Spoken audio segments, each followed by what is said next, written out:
Welcome to the Camaro Show, a podcast about all things Camaro and GM performance news. I'm Chris Frezza. And I'm Jason Debler. We're your hosts for this week's episode of the Camaro Show.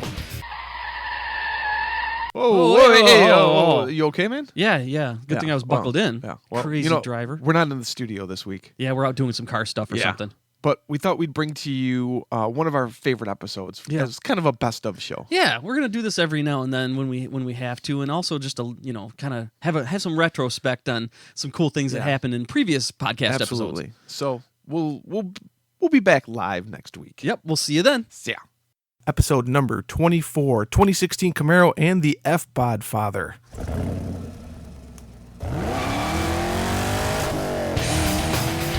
Welcome to the Camaro Show, A podcast about all things Camaro and GM performance news. I'm Chris Frezza. And I'm Jason Debler. We're your hosts for this week's episode of the Camaro Show.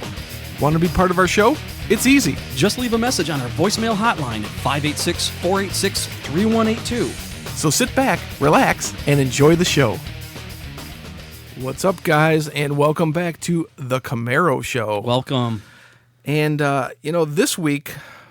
This is going to be a long episode. This is going to be a very long... So strap in, folks, because we have a special guest in the studio. That's right. None other than Scott, the Fbodfather, Settlemire.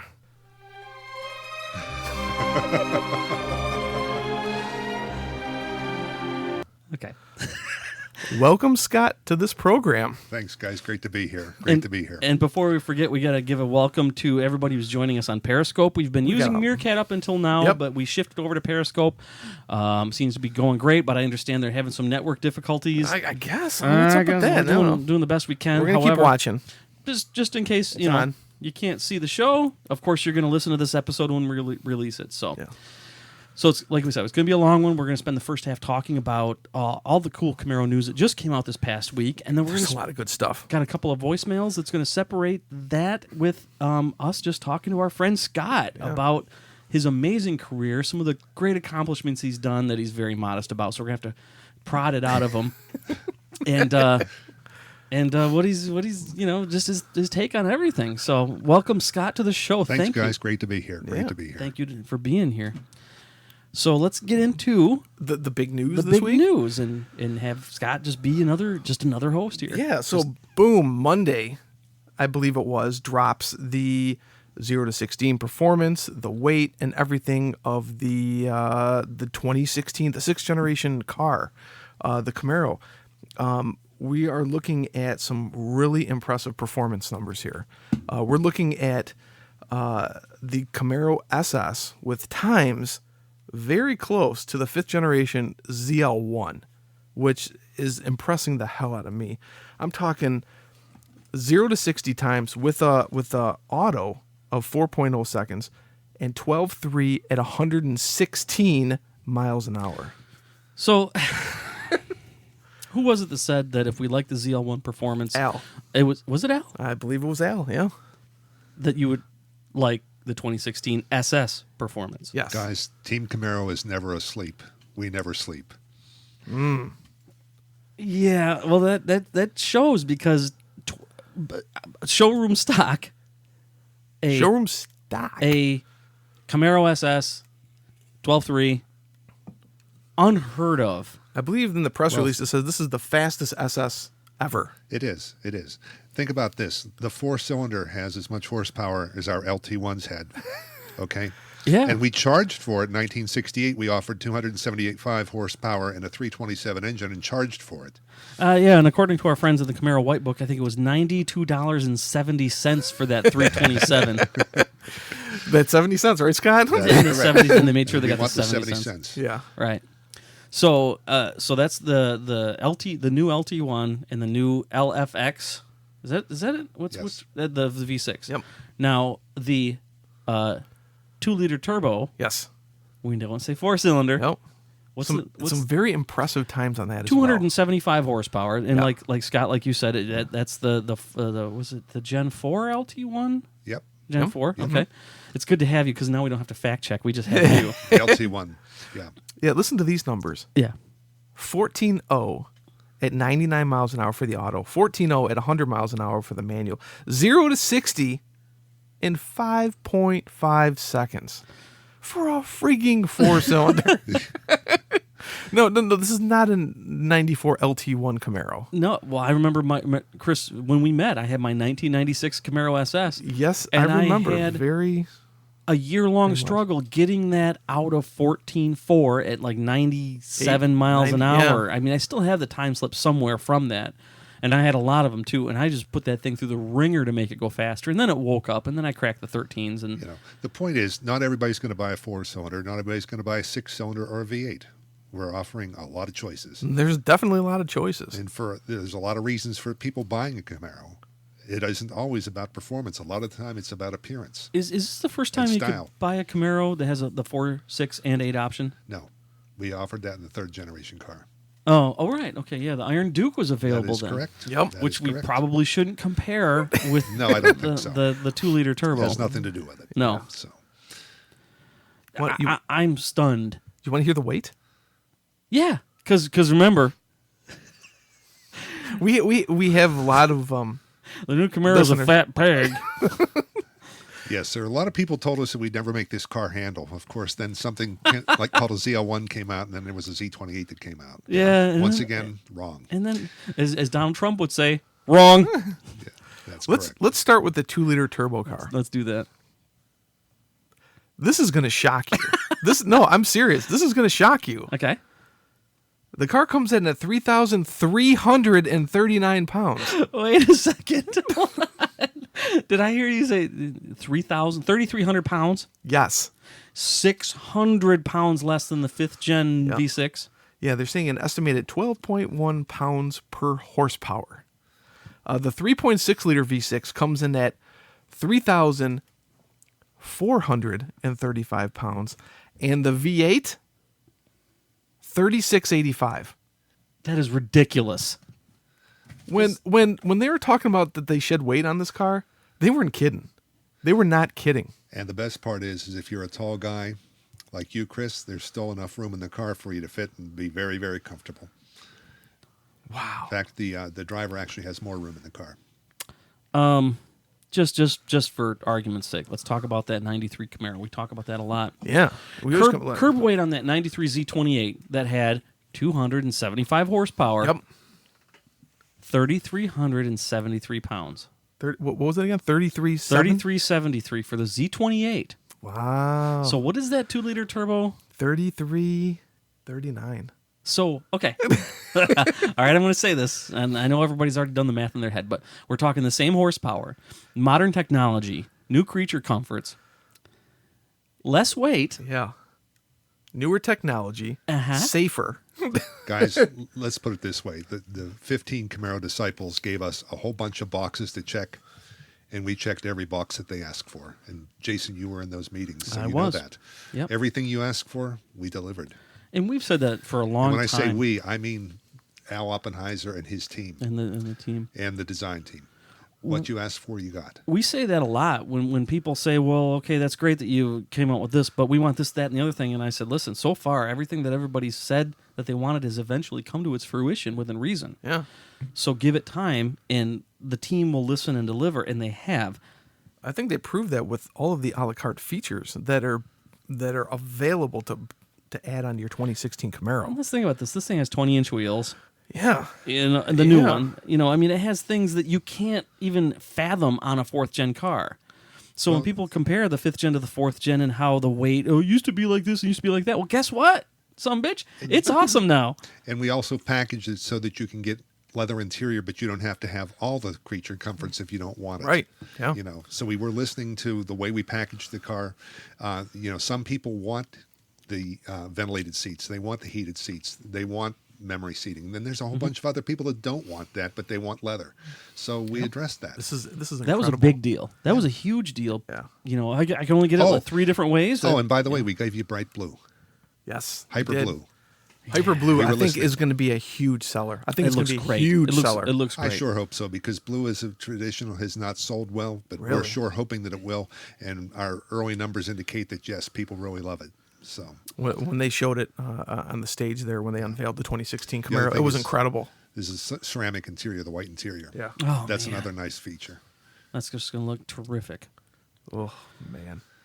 So the numbers are coming, but they haven't released the pricing of The 2-liter the turbo? 2-liter turbo yet. I don't think so. All I saw was available first quarter 2016. Right. I'm really curious as to how and Scott, I'm not setting you up. Chris, I'm looking at you. Yeah. I'm really curious to know how that 2-liter turbo is gonna compare to the V6 in know. terms of price, because Right. the numbers are that's it's probably going to be a hell of a horsepower bargain. Yeah. And I keep saying this, and mark my words, there's going to be tremendous amount of potential. I'm starting to turn into Trump. Mark my words. By the way, there's tremendous potential for that engine. My buddy there Steve is. over there at Full Throttle Speed has the same engine in his Cadillac. He's been goofing around with that, and he's been finding all kinds of funny power out of that. I'm going to say, I'm going to say that's going to be the sleeper of the year. Yeah. Yeah. And it'll be the bargain. Here's a fast fact with which we have talked about since the 2016 Camaro came out. Yeah. The 2016 Camaro 2-liter turbo's 275 horsepower rating matches the output of the 93 through 95 Camaro Z28's 5.7-liter V8 and offers comparable acceleration performance. They've highlighted this in the press release. Oh, wow. And I talked about this with multiple people on the launch. And it's, I mean, with Cafe down the roads and whatnot, I mean, this is probably, we're the future we're seeing here. Yeah. The reality is we have to hit 54.6 miles per gallon by 2024, and that includes Silverado and Suburban. So Is that number, for those who aren't familiar with it, is that number an average across all vehicles? that's corporate average. Corporate average. Corporate average. From front to back, it's got to average out to that. So if you got a Volt that's got 100 miles per gallon, Yep. That's your horse in the barn there. Yep. Your steed. But then if you got the gas sucking V8, then that's going to bring that average down. So you can bet we're working in the future. So Absolutely. Yeah. Well, I was just as a real quick side note, I was thinking about all the things we did to that original Generation 4 LT1 to make it faster, like the throttle body airfoil God. and the adjustable fuel pressure regulator and the cold air intake. and the honker from Callaway and remember so much stuff. the rear intake leak and oh man, those were like dark days of horsepower. That was It's old just- school, man. and I Well, at compare least those for days us, it was old school. when we got that's when you and I got started, Yeah. and I look at what we have down the pipe now. If somebody were to say, hey, guess what? In about 20 years from now, you're going to have the same amount of power, but you're going to have technology that you can't even imagine right now. And performance, It's insane. It's really great, and it just shows where General Motors is going, where it's been, where it's going. And I think it's a great thing. I've been seeing articles left and right saying this is the new golden age of muscle cars. Yeah. And that 2-liter turbo is part of that. Yeah.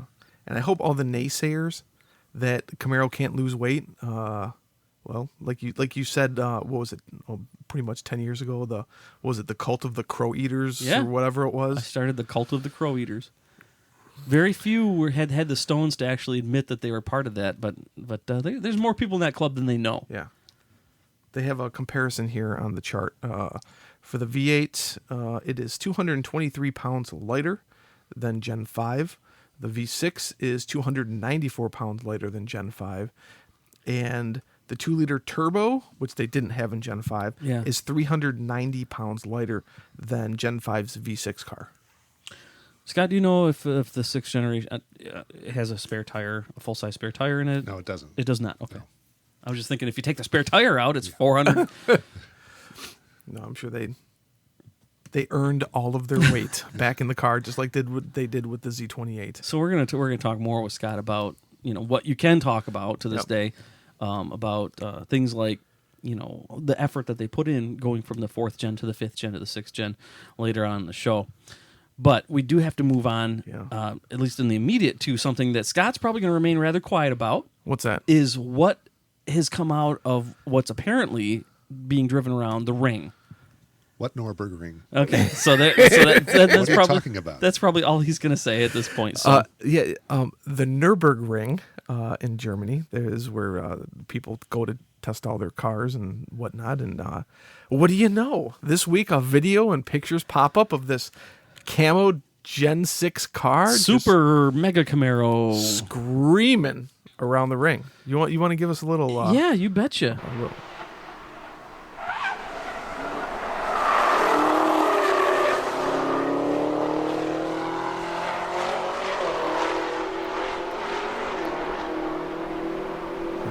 It sounds like an automatic to me.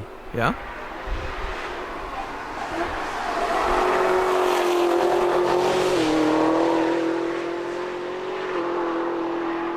I know Al and the boys are out at the ring this week. That's right. And what do you know? This stuff pops up. So to answer your question, yeah, that Nürburgring. I know nothing. And that's fine. That's not why you're here. Well, this just proves Team Camaro never sleeps. We never sleep. Just what you said. They're always working on something. I think people need to understand that people that are on Team Camaro are Camaro enthusiasts. It's not just a job to them. They're the custodians of the brand, but they live, eat, and breathe it. And I keep telling people this, and I'm hoping that people finally understand it's more than just words. We really do live this. I mean, people live, eat, and breathe the car. They're true enthusiasts. That is very apparent because a new Camaro team member was introduced to us this week in a YouTube video of them drifting a 2016 Camaro, a 2-liter turbo Camaro. Oh, there it is, the 2-liter by turbo. the name of Michael Tung. And he was featured in a new Chevrolet video released this week. And he looks like he is screaming around a parking lot. Well, drifting around a parking lot. Hold on, let me see if I can That's get some. actually at the Proving Grounds. Is that the Proving Grounds? At the famous Black Lake. Have to do Black pushing Lake. it to the limit and over the limit. 2-liter turbos, got 275 horsepower. It's light, it's got good power, it's got good handling. I think it's going to surprise a lot of people. And that's what we've been saying all along. Exactly. This is going to surprise people. Michael Tung is really putting the wood to this car there at Black Lake. And I recognized it incredibly immediately. tossable. It's incredibly tossable. That was the first thing I noticed when I drove the 2016 at the media event. They let us drive the V6 cars and just how nimble the car was compared to Gen 5. Because in the first 30 feet. Yeah. And you noticed how much room you had in it. You're a big guy. Yes. Yeah. I didn't notice Fits like a glove. the sunroof, though. I don't know if my car had a sunroof in it. Because I think yours did, because I think your GoPro video showed the sunroof. Yeah. So that would give you one like usually like an inch less headroom in the car. Yeah. Although I might have had it off to the side. I don't remember at the time. But so look at what's going on here. We've got some incredible numbers coming out for the cars that we already know are happening. We've got this mystery death machine. Z28/ZL1. That's the thing. People are saying it's a ZL1, but It Camaro could News. be an SS. Oh, yeah. Maybe it's just a super SS. Maybe it's an SSS. Super SSS. A brand new, just a... With the RS, so it's a SSSRS. It's starting to sound like Superfest Awards. Yeah. So something's going on over there, and then we've got this Michael Tung guy who knows how to drive a car well. Yep. Putting the screws to this poor little 2-liter turbo that's taking every. Yeah. He's a drifter. Yeah, and I'm not a big fan of drifting, but He's got some skills. the fact that he can do this in this factory prepped, if you will, test car instead of 3,300-pound Camaro. Well, usually if you see the drifting guys, they have specially equipped vehicles to do what he's doing on what's the prototype, I would assume, captured test fleet. I don't know what kind of car he's driving here, but it's not yet sure a ready test for car, showroom, yeah. so that means they're still working on it. What did a third-gen Camaro weigh? 31. Around there? Yeah. Let's take a look at the 80. Look at an 82. Oh. That would have been the lightest weight one. All right, Slightly. 82 was 2,961 pounds. Oh, wow. But And- remember, that was a 4-cylinder engine in that car. Yeah, and it had a staggering 145 horsepower out of a V8. Out of a V8. Those are the lean, those are the boy. lean years, huh? So we always compare to the third gen. Let's take a look at the 93, 3373, Oh, okay. like we said earlier. Mm-hmm. So, Interesting. all right. So that's what's going on. And Scott, we're not going to ask you to comment on it. So do you have any comments on that? No comments. No comments. Okay, great. And then, so I kind of like to meet this Michael Tung guy and talk to him a little bit. Maybe we'll get the chance one day. Yes. In the meantime, Chris, maybe we need to talk about this Find New Roads thing Yes. that's going on. What's the scoop with that? There's going to be an event that's going to be starting in October called the Find New Roads Trip. Finds New Road Trip, I believe. Yep. Chevrolet asked us to send this out to our listeners and our viewers here. They're going to be doing basically an introduction events to the 2016 Chevrolet vehicles. I think the Volt is new in 2016, the Malibu, the Cruze, the Camaro. So they're going to be doing events. And if you go to findnewroadstrip.com, you'll be able to find a city near you where you'll be able to check out some of these vehicles. Starting October 21st in Syracuse, New York, heading then to Nashville, Kansas City, Boston, Philly, Lincoln, Nebraska, all the way to the end to Phoenix, Arizona, and November 14th. So head on over to findnewroadstrip.com. Right on. Check that out. It seems pretty cool. So if you haven't had a chance to see the new Camaro in person, This is gonna look be for your those chance. cities and dates, and talk to people who've been driving them around, getting real world. This is a press event, basically. Yeah, It's a press long lead drive. Yep. pretty cool stuff. I think it's cool that Chevrolet is starting to involve things in. Moving on, we got to talk about some bad news. That we just were informed of the passing of Dick Goldstrand, who was known as Mr. Corvette. I believe he worked up until his passing.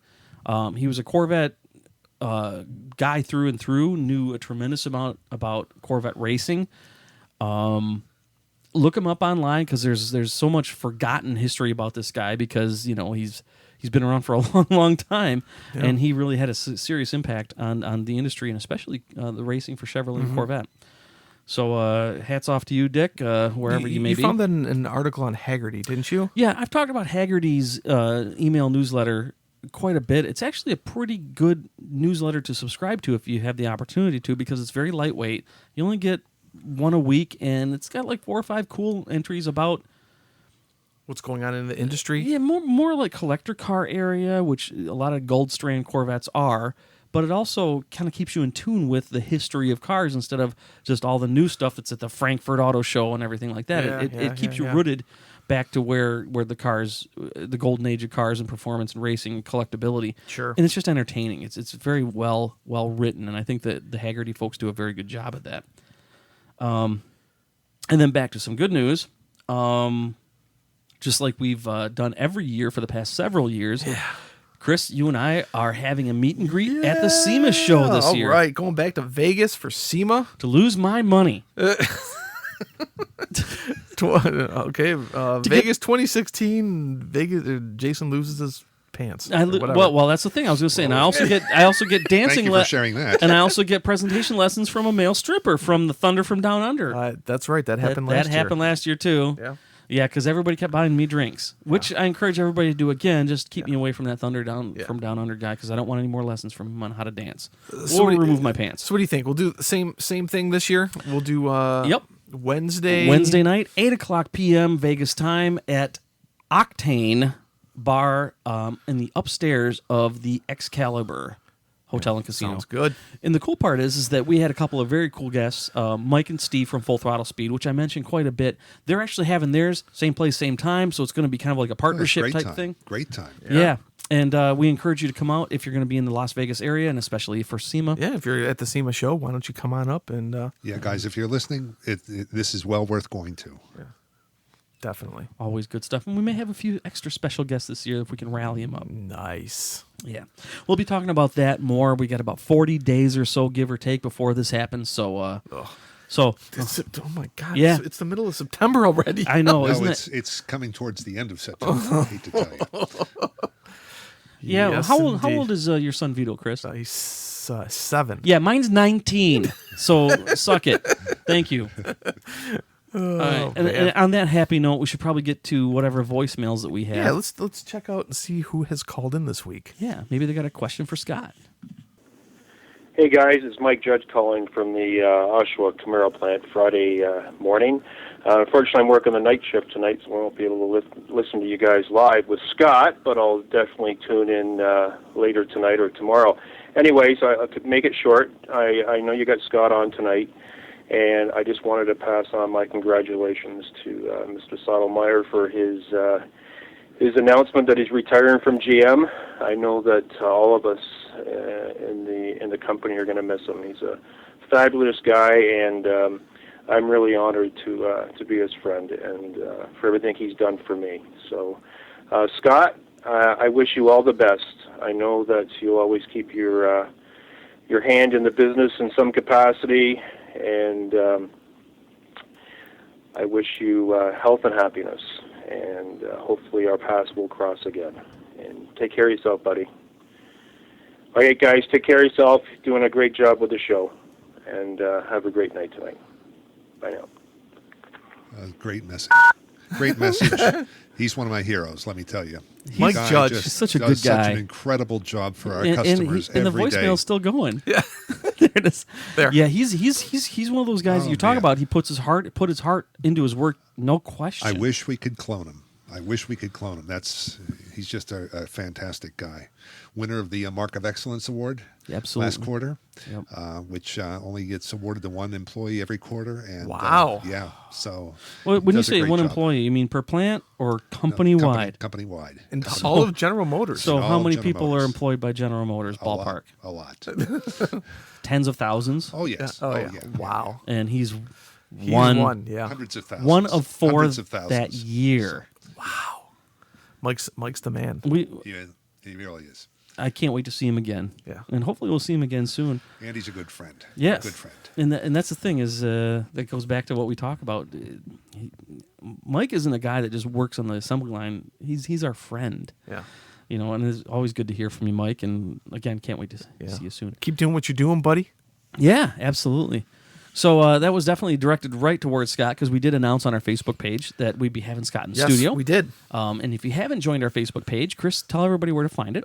Just head over to facebook.com/Camaro Talk Show or hit us up on Twitter at Camaro Show. Same with Periscope at Camaro Show That's right. and Instagram at Camaro Show. And then once you finish doing that, pick up the phone and give us a call and talk to us about what you have on your mind.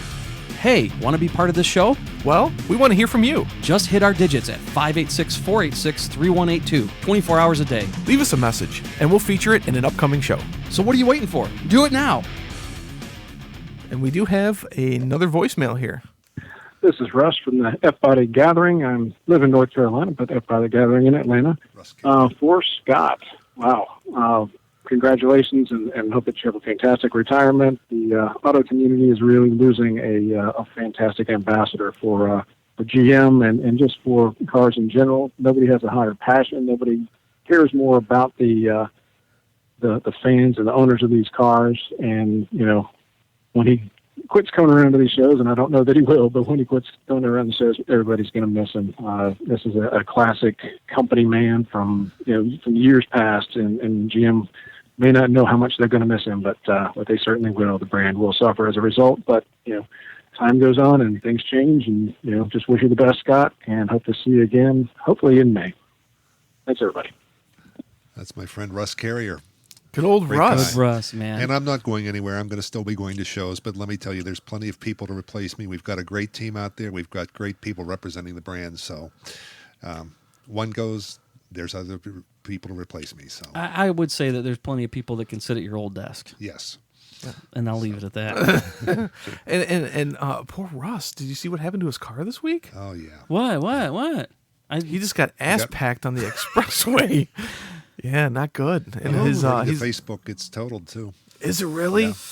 Oh, so sorry to hear man. that, Russ. Hey, but you know what? There's a new car around the bend. Yes. Right? Well, I know he was. And we'll build one for you, Russ. There you go. Yeah. So, Chris, is that all we have for our voicemails this week? That is it. Yeah. Very surprising because we did post on our Facebook page that we were doing this kind of special episode, and again, it's going to run long. So you may have to break this up into 2 listening sessions, one on the way into work and one on the way back. That's fine. But as we did, we posted on our Facebook page. We also asked people to post their questions for Scott. And so we're going to get into the second half of this episode, starting off with those questions. And Scott, of course, answer what you can and just deny even any knowledge of what you can't. Oh boy, and then this we're could going get to spend a little time just getting into a little bit more about you for those who know your name, but not how great of an impact you've provided. So, yeah, we kind of talked about you. Was it last week or the week before? I think both. Okay, about how we met you at Camaro Superfest back in the '90s. Scared to death. Thought you were mad at me. I remember it like it was yesterday. During the 4th gen years. So talk a little bit about your involvement in the car in the 4th gen years. Well, I started out, I grew up in a Chevy dealership. My father was a Chevy dealer. My uncle was a Chevy dealer. My cousin still is a Chevy dealer. The weasel. So, yeah, I mean, growing up in that dealership gave me the passion for the car. I remember the first Camaro I saw was September 10th of 1966 when we got our first one in. It was a Bolero red convertible, and I thought it was the most magnificent car I'd ever seen. Wow. And, of course, at that point, the public hadn't seen them yet. We had to hide the cars back then. If you were a dealer and you got your new model cars in, you had to hide them. So it went into my grandparents' garage. Wow. And I remember seeing that car, and it was love at first sight, and it's something that's never gone away. And when we went to brand management at General Motors, I was one of 500 and some people considered for the job. But because of my passion, that's why they selected me. And so I like to tell people I'm just a Camaro enthusiast that got lucky enough to work on the car he loves. Wow. That's incredible. That's amazing. Yeah. That's amazing. People buy the car and they say, "Oh, I'm a Camaro guy." Oh, really? That may be true, but boy. Well, you'd be surprised the number of people that have Camaros in their past. If no matter who you talk to, they all have a Camaro in their past. If it wasn't theirs, it was their best friends or their brothers or their sisters or their mothers or their fathers. Everybody has a Camaro story. Everybody has an uncle that had a Camaro, I think. Yep. I do. What year did you come on the 4th gen? Was it 93? 1996. 96? Yep. The year I bought mine. Yep. And who's the did they have a chief engineer back then? Yeah, John Henderson. John Henderson. Oh, And yeah, Ted yeah. Robertson. Oh, okay. Ted Robertson. Yeah. Ted doesn't get a whole lot of mentionings. John still does. There's Yeah, a lot John of people definitely does. There's a lot of people that worked on this car that are the unsung heroes. There's these release engineers that release all the components for these cars and the engines and the transmissions and the braking systems and such. Those are the unsung heroes, and those are the ones that make the car so good because of the passion that they have, and it comes across. I like to say if you work on some of the brand teams, you have conversations. When you work on Camaro Corvette, you have fist fights sometimes. And I don't mean we literally punch each other, but there's a lot of hot under the collar because you feel so passionate about something. Yeah. Heated and dialogue. That's great. That's great stuff. I mean, that's why the car is as good as it is. And I'm still proud of the 4th gen car. That car's still out there. People are still racing them on road courses. They still perform amazingly well. I still have my 2002. I still get thumbs up all the time when people see me drive it. It's a convertible. Yeah. So it's a car that's weathered well. Sure has. We were talking just before we started doing the show. There's some things about the 4th gen Camaro that get often overlooked. You were saying it's the first vehicle ever to have electronic. What was it about the braking? Brake control. It was the first production car to have that as Ever. standard equipment. Yeah. Ever. It was a regular production car. Yeah. Sure. So, and let's see here. And when you think of what the car almost became, it almost became a front-wheel drive. The GM80 car was going to be the 4th gen car. And The Citation? No, it was called a GM80, and it was a front-wheel drive plastic body car that was supposed to become the 4th gen, and luckily it was stillborn. So we took a 3rd gen and put new front suspension on it and a whole new body. Brought it out as a 93 model, and let's face it, the car was a rocket ship. It was groundbreaking. There was nothing like it out there. From the country who brought you rock and roll. Yes, indeed. Yeah. But I remember seeing the first time I saw it in person, I'm like, oh my God, I've never seen anything like it. It might as well have been a UFO with a bow tie on it. But I got to tell you, if you think about it, every Camaro's been that way. The second-gen Camaros, my God, when they come out, people were just blown away by that car. The first-generation car was that way. Yeah. The third-generation car was a rocket ship when it came out. I remember driving one on the Atlantic City Expressway about 11:30 at night, pulled into the service station to get gas. I had 18 people standing around the car trying to figure out what it was. Really? They had no idea. That's crazy. Wow. So the car has always been one of those cars that turns heads. That's one of the reasons that people buy the car. They like the performance, they like the look, they like the feel, they want to have fun driving it. I've always had fun driving a Camaro. Oh, yeah. That's why I like third gens, because they drive great. At least I think so, anyway. Well, the fourth gen was the car that actually got me to get rid of my Grand National. Yeah. I traded in and got into a 93, and I got an automatic, and then after that I decided, you know what? I want to learn how to drive a stick shift car. So I got a 95. Yeah. You want to take that? Want to take a live call? Let's take a live call. Take a live call. Okay. Welcome to the Camaro Show. You are live with myself, Jason, Chris Frezza, and Scott, the Fbodfather Settlemire. Who's this? This is John from Bucks County. John from Bucks County. How's it going? Did you know you're watching us on Periscope, aren't you? We're watching you. Yeah, I knew it. Andrew and I are sitting here. We're enjoying a beer, of course, in its appropriate glassware. Excellent. And we're listening to the show, and I said to Andrew, I'll bet you I'll call. And the phone's right next to them. He's going to answer. Yeah. We're really surprised that people haven't done this before because they know when we're on. Exactly. So we are setting it. We are blazing a new trail here in Bucks County, Pennsylvania. So we do have a question for Scott. There you go. And we would like to know what was his greatest success and what was his greatest regret. Well, that's a really That's a good tough one. question. I guess the best success was watching the 5th gen Camaro concept car roll out and watch people just go absolutely crazy over the car. The morning that we showed that car, you couldn't get into the General Motors exhibit, let alone into the Chevrolet exhibit. I watched full-grown men burst into tears as that car came out onto the stage. Guilty. But it was also interesting because, and I don't think I'm talking out of turn here, you couldn't get near the Chevrolet concept car, and yet there were crickets chirping over in the Dodge Challenger area. Yeah. So that was, the rebirth of the car. There'll be nothing that ever compares to that to me. Yeah. One of the deepest regrets was the day I had to write the letter that the car was going to go on hiatus. Oh. And I think I can now tell the story that I actually put the word hiatus in the press release and got into trouble for using the word hiatus. And I put it in there because I felt strongly that I needed to let Camaro community know that the car would not go away forever, even though I had no guarantee of that. Right. I just kept telling people to have faith because I felt deep in my soul that this car would be back one day, even though there was no plans to bring it back at the time. Zero plans. Zero plans. And that was a word we actually stressed Hiatus. for many, many years. They said that this car was not canceled. This car is on hiatus. And I'm sure the brass didn't like. Officially, General Motors never said that. Yeah, but you did. That never actually got said, other than it got snuck into the press release, and got into a lot of trouble over that one. But we showed the car, and so that was my biggest regret and my biggest success, I guess. I would think so. Wow. Well, thank you. That's a great. We were sitting here enjoying your response, and can't thank you enough for all you've done for the Camaro and the Camaro enthusiasts in the community. I'm 44 years old this year, and I bought my first Camaro when I was 14 years old. I saved up my lawn mowing money, $400, and I bought my first '67 Camaro. It was for $400.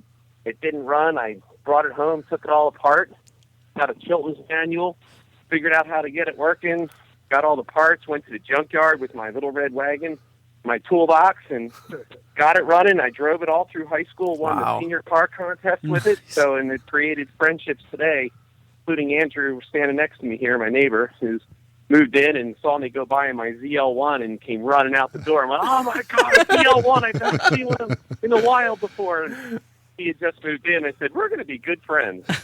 Here's a bit of trivia. My first job assignment for General Motors was in Bucks County, Pennsylvania. I had Trent, New Jersey, North Philadelphia, and all of Hunterdon County, New Jersey as a district manager. So if you would have been around back in 1977, you would have seen this young guy with a mustache driving around in a Z28 company car. Wow. Oh, wow, that is a great... Listen to that. How about that? I lived in Village of Pembroke and Levittown, believe it or not. Look at that. Yeah, that's like 20 minutes from here. We're right on the river, right on the Delaware River, in the middle of nowhere. Yep, I know where you are. It's a beautiful, beautiful area, let me tell you. Beautiful area. Well, we'll let you guys get back to the show. Great show, and thank you, Scott, again. And we wish you the best with what your future endeavors are. And we hope to see you at the next Camaro function. Hopefully, BBOMG. What's the next one? I guess Long Island, New York. Long Island, yeah. I used to have Long Island too, so you just may see me there. Long Island. Well, that's great. Yeah. Jason and Thanks Chris, so much for calling taking in. my call live, and you guys have a great night. We're enjoying the show. We're going to listen to the rest of it. Take Thanks care, so much. John. Thanks so much. Take care. Very, very cool. I really am surprised that nobody's, since we've been doing Meerkat and now Periscope, that nobody's like, they're right there. Yeah. They're going to answer if I call I'm it. going to call. Let's great. not go crazy with that, guys, Yeah, please. yeah, We do have, Yeah. So, great. Thanks, John and boys in Bucks County, Pennsylvania. So we were talking about the fourth gen. Yeah. Yep. When you and I were doing Camaro Superfest, when was that? 97? 97? Yeah, it 98? was 97. Yeah, when we first met Scott. Yeah. And I think that was the first time. Was that when we met the people at SLP? No, I knew Reg and Harris. And Dave who was Hamburger. no? I didn't know David then. I didn't know Ed then either. But I didn't Jeff know. Yaknin?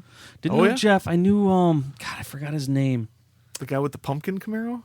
No, that was because he worked for SLP, didn't he? Matt Murphy. That was Matt Murphy, yeah. No, there was another guy. I forgot his name. He was like the contact for SLP, and I knew him more than anybody else. But I can't think of his name at the time. At the moment, I remember you guys very well because you started the Save the F-Body website, and I was determined I was going to print that sucker out. And I spent a couple nights in the office after work printing it out. And when I piled up the papers, there was about probably three letters per page. And it was about 1.5 foot stack deep.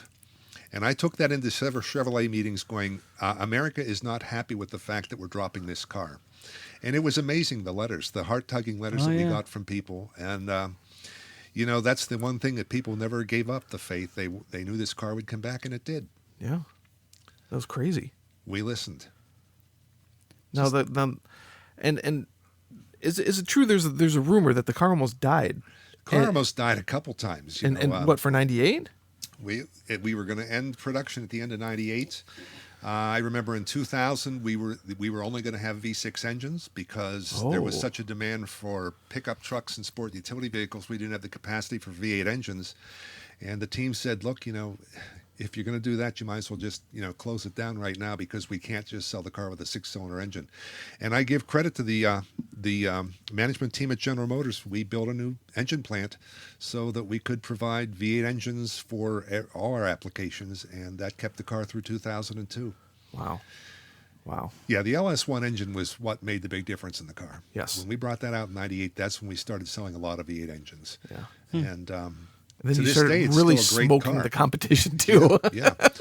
And it's still a great fun to get it behind the wheel of an LS1, crank it up, hear that engine bellow, and take it out and just enjoy it. And severely underrated. Yes, severely underrated. And that's here's another the thing.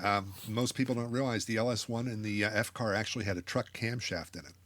Oh, interesting. But we couldn't talk about that before. Yeah, we couldn't talk about that before. What's really amazing is that a lot of weekend racers and semi-pro racers use the LSX engine in their race cars, be it a Mustang, a Camaro, you name it. There's the LSX engine fits great into an SN95 style Mustang. That's right. That's what guys use. Isn't that what? That's what Mike and Steve are building there at full throttle speed. Interesting. Yeah. Interesting. Stick a couple of turbos on there, or just one big one, and let it rip. Wow. So it's Wow. definitely endured. So what was your biggest challenge on the F car? I think the biggest challenge was just keeping the volume up with no money. Yeah. You there's had enough money to do there's virtually no brochures. advertising later in the later parts of the F car. We really only did regional advertising after 95, 96. If you were in Florida or Texas or California, you saw specific Camaro ads. But nationally, we didn't have the money to advertise the car. We knew the car was going to go away.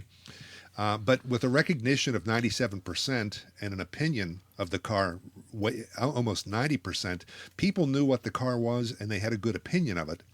The consideration wasn't there because it wouldn't meet their needs.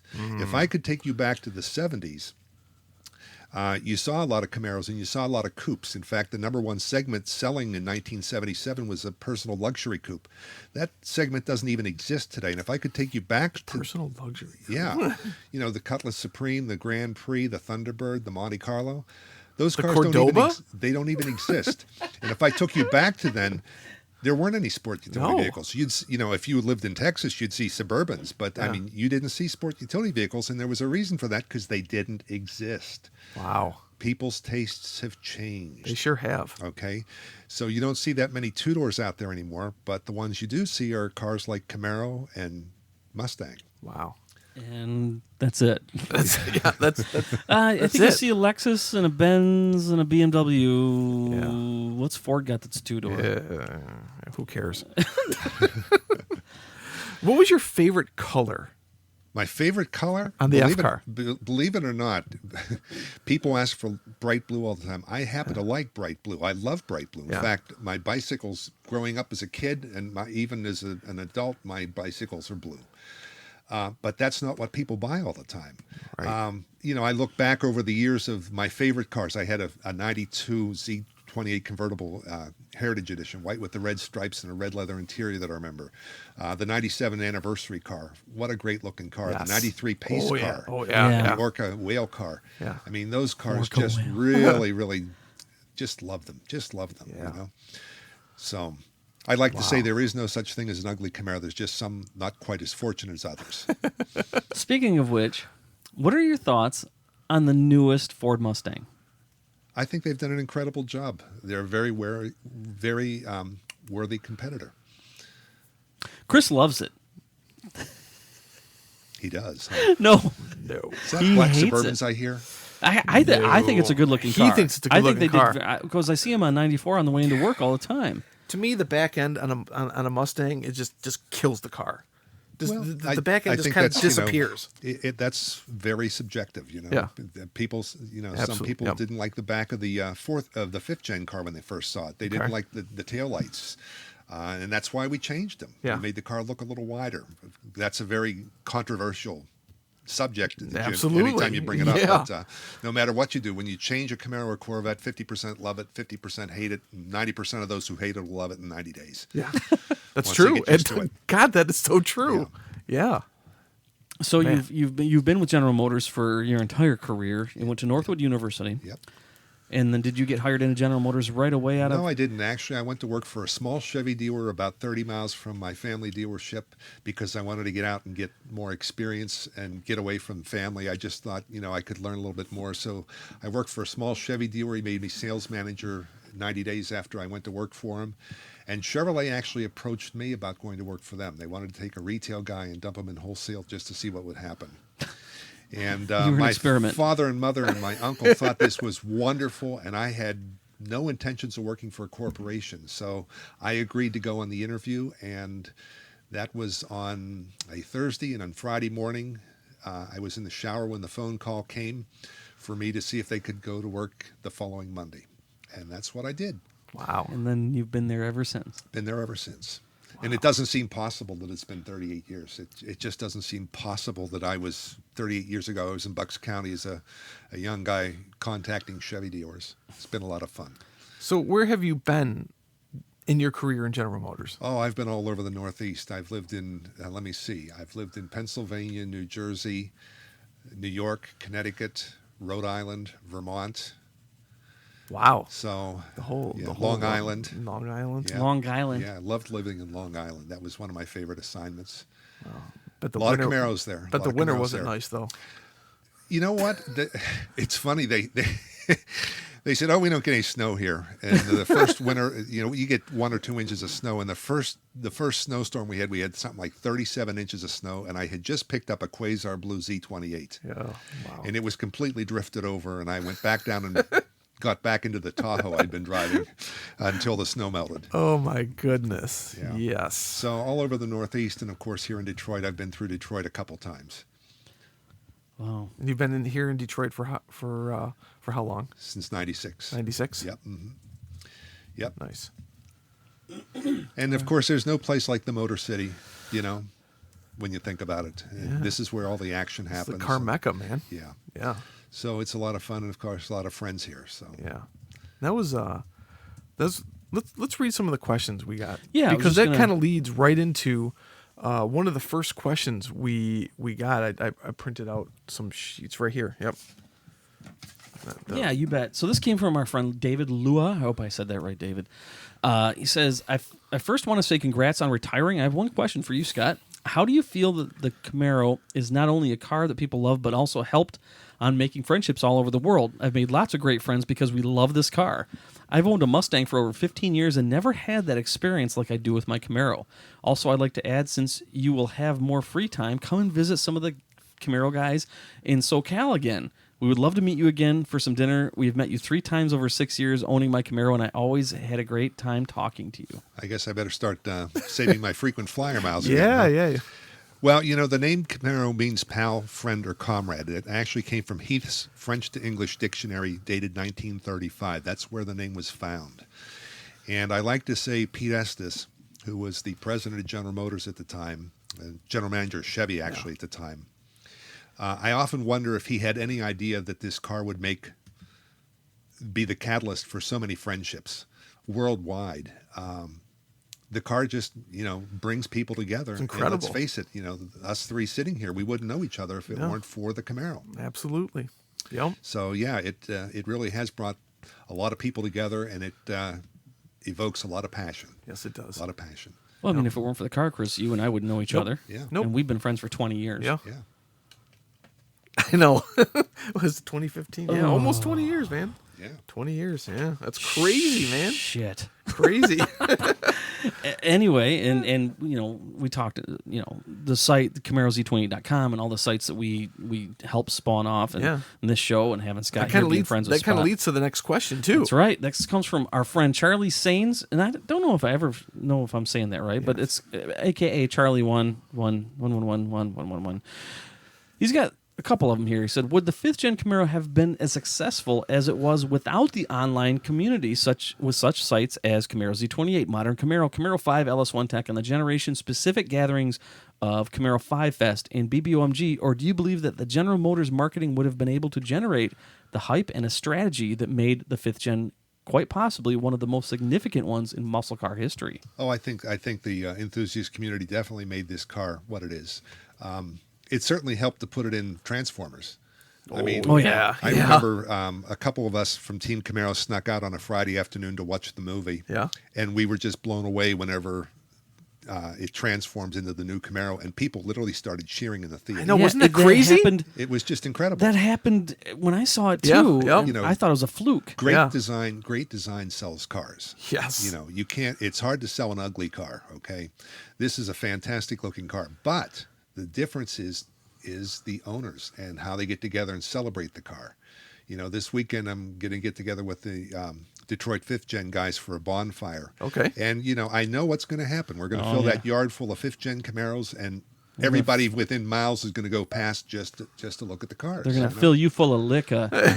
Not me, I'm driving.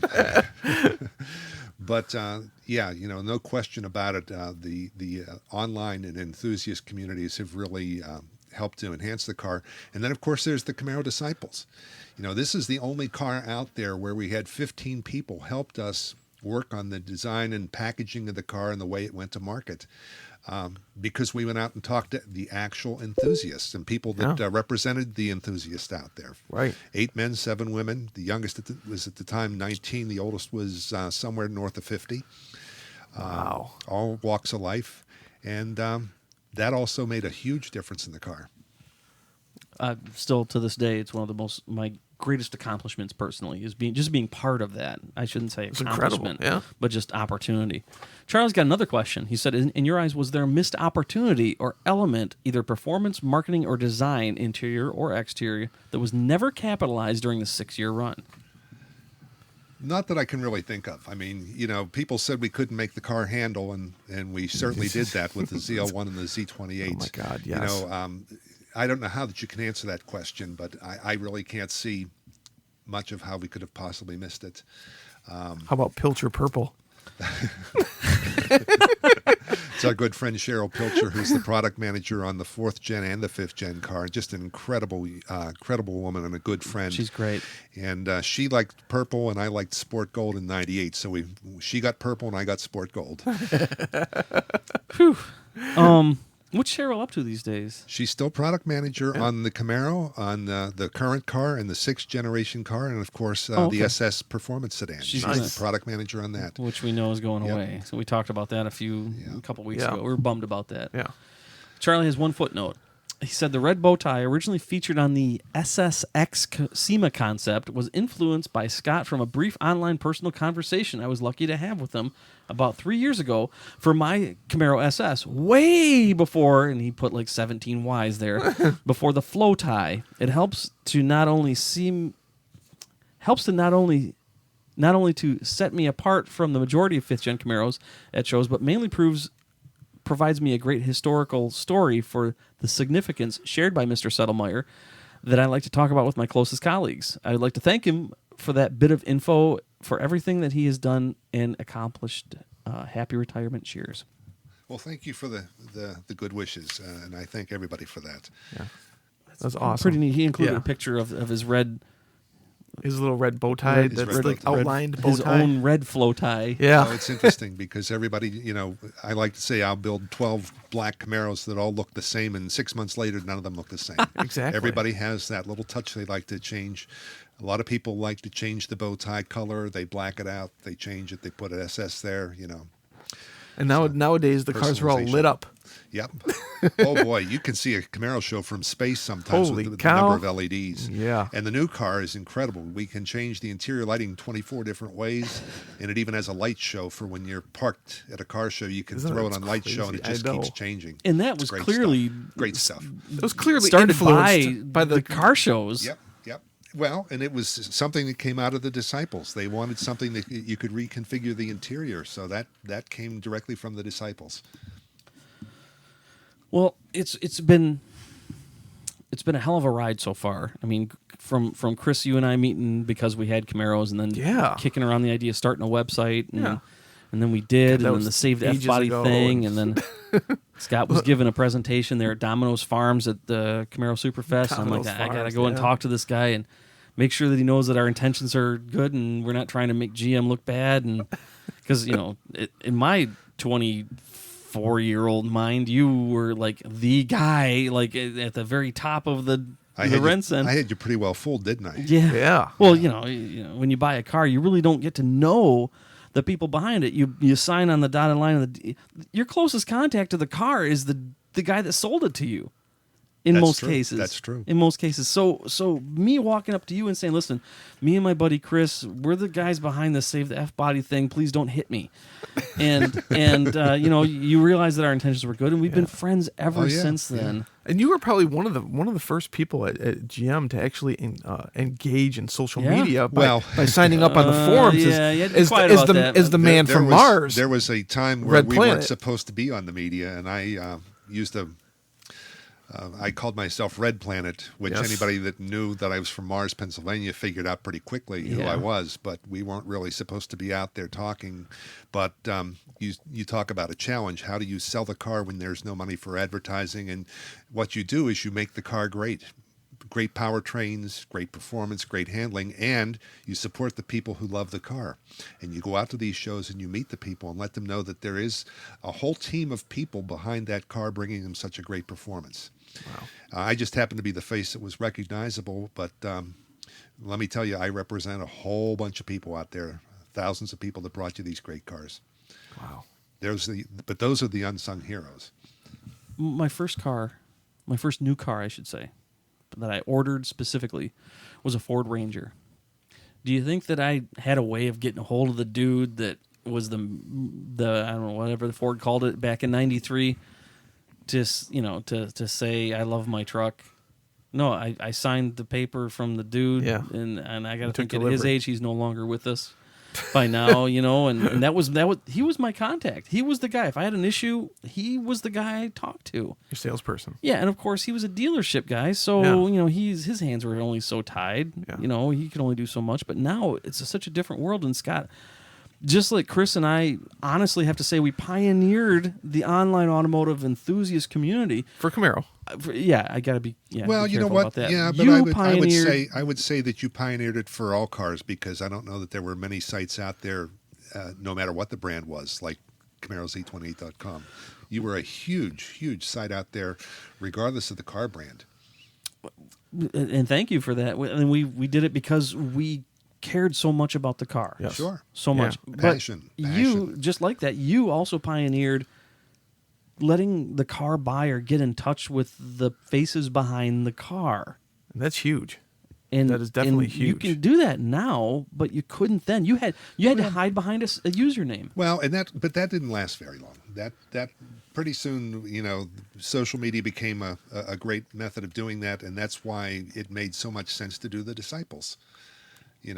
Let's get 15 people that are from around the country that belong to various organizations and websites and clubs, and get them in here and let's talk to them about what makes people tick. What's the hot buttons that we have to put in this car, so that people will really love the car and it'll be such a success. And that all came starting with CamaroZ28.com. That really kind of was the incubator, if you will. Well, we couldn't have done it without you helping us along. The support of General Motors and Chevrolet. Well, really, there's a time when we got support from Scott. Right. General Motors didn't understand the value at that time. Right. I mean, at that point too, we still had the what was that, the Camaro Heritage, The Heritage Tour, The Heritage Tour? the Legends Tour, Legends Legends Tour. Tour? Yeah. that was- Well, the Heritage Tour came first. The Heritage Tour was right after the Anniversary Tour, and then it became a Legends Tour. which was Yeah. very, very cool. That was awesome. What can you say that you can? What would you like to say to all our listeners about the future of the car that wouldn't get you in trouble? I mean, you've said have faith and hiatus. We've covered all that, but moving forward, It's something I've said millions of times. Have faith. Team Camaro never sleeps. Al Oppenheiser and Jim Callahar and the whole group of engineers and the designers, they love this car. They own Camaros themselves. You don't just become a member of Team Camaro. You're I won't say elected to it, but let me tell you, there's a lot of people that want to work on the team, and they don't work on the team. If you don't have what it takes, you're not going to be on the team, and you're not going to last. Wow. So just know that we're never done. We're never done. We know what the car has to be, what represents, and we won't do something that isn't worthy of the car. We're the custodians of the brand, if you will. And as we speak, they're still working on the current car. We're still working on the 6th gen car, and we're looking beyond that. So already. Well, that's good to know. Like Scott just said, man, Team Camaro never sleeps. And like we've always said, we especially lately, we are living in the golden age of performance vehicles. We sure are. We take what the enthusiast community has to say to heart. We listen to what you have to say. When you ask for something, we try to deliver it. Like I say, when you see this 6th gen car and you get into it and you get to experience it, you get to start playing with the light show. You can tune on the NPP exhaust. You can actually tune the exhaust. Let's be clear about that. That doesn't happen through the radio. Like the sound doesn't come through the radio. Sound doesn't come through the radio. You tune it using the controls on the radio, right? That's correct. Okay, that's correct. Because there was everybody had a huge misunderstanding over that. That's correct. No, it's not. It's not something that the radio creates the noise. It's simply you're using the electronics of that to control valves in the exhaust system itself. Just like you control the door chime length. That's what people ask for. There's some people that want a robust sound. There's some that want a quiet ride. So there's a stealth mode on it. But, that said, we still have to pass noise drive-by standards. Most people don't realize 80 decibels is the noise drive-by standard, the federal requirement that we must meet. That's a standard lawnmower. Well, to give you an idea, some truck tires won't pass the 80 decibels. So when you buy a new Chevy truck or a new Ford truck or a new Toyota truck, the tires on that have to have a specific tread so that it doesn't exceed 80 decibels as it goes by an actual test. So there must be a different standard for Harley motorcycles then. Man, don't even get me started on that. That's correct.